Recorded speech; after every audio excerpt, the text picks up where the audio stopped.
Hey, it's Darlene. Welcome to my channel. I'm working on a one-page layout today. So I already cut this pattern paper down 11 by 11, which means I took an inch off two sides. And I was contemplating on whether or not to gut that gray paper, but I changed my mind because even though this pattern paper has a pretty good weight on it, it still wasn't really like cardstock weight. So I thought, you know what, I have plenty of this gray paper. I think I'll just go ahead and put it down. So once I put the adhesive on all four sides, I went ahead and just placed it in the middle of that pewter gray cardstock. So I have a lot of pictures. I have 5 exactly that I wanted to put on this layout. Now I was a little concerned because 3 of those are 4x6s, and then you can see the 2 are wallet sizes. But look at that. It just works out perfect. It's not too busy, and it's still able to see the pictures clearly, even though I overlapped 2 of them over there in the corner. So this was like our final award ceremony, if you want to call it that, for a virtual marathon that our family does. And the paper that I use for this whole series, if you are a subscriber of mine, you've seen plenty of layouts of this Tomcat strut, and the paper is actually like a circus theme. But one thing I wanted to let you know is even though like theme specific paper, usually when it's double-sided, one side is very theme specific, like you could see those award ribbons, and on some of the other ones you probably noticed like they had like elephants on a ball. One of them had what was it, hot air balloons, things like that.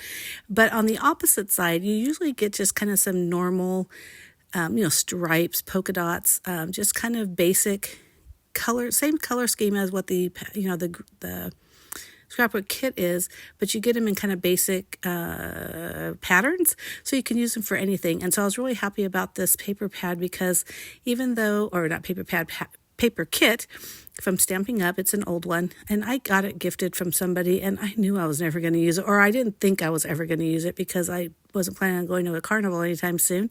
But the colors worked perfectly, and so that's one thing to consider when you're looking at themed specific paper, is look at the backside, because a lot of times you can use those papers. So anyhow, little tip. But since this is the last page from this particular year, now 2021 was the first annual, we just finished the third, but each year we've done a different kind of color scheme.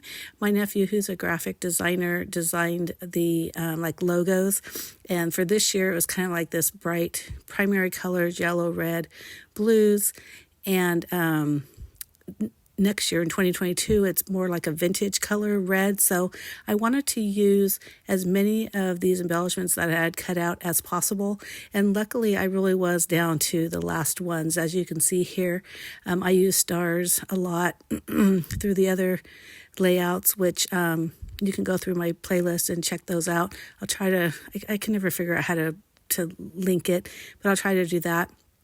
And I had a lot of, like I said, walking icons, which of course I can use for the other layouts, but in this case, they're in that same color scheme as this year. But I just use liquid adhesive to put down the stars and a lot of all of the embellishments, because it just makes it a little bit easier. And I just put them right on the page. I really just wanted, like I said, to use up as many embellishments as I had, because I didn't want to save them, and I hate throwing things out. So I just really kind of threw down some stars. And then I didn't do any journaling because, first of all, when you have a series or a collection of layouts of one event, you can only put so much journaling on each page, because it's obvious it was, the marathon. This one's obviously the awards, ceremony, if you want to call it that. We didn't really have a ceremony, but we did a whole thing. And I also did a typed summary that I put in a pocket on the very first cover sheet. So that explained everything of why we were doing it, who was doing it, and just kind of like the basics, who won, those kind of things. But anyhow, like I said, I used liquid adhesive for all of the embellishments because they were just really fine and small, and sometimes it's easier to use that fine tip on a liquid adhesive versus the double-sided tape. Even the smaller handheld ones can be a little big when you've got a lot of little notches and things like that.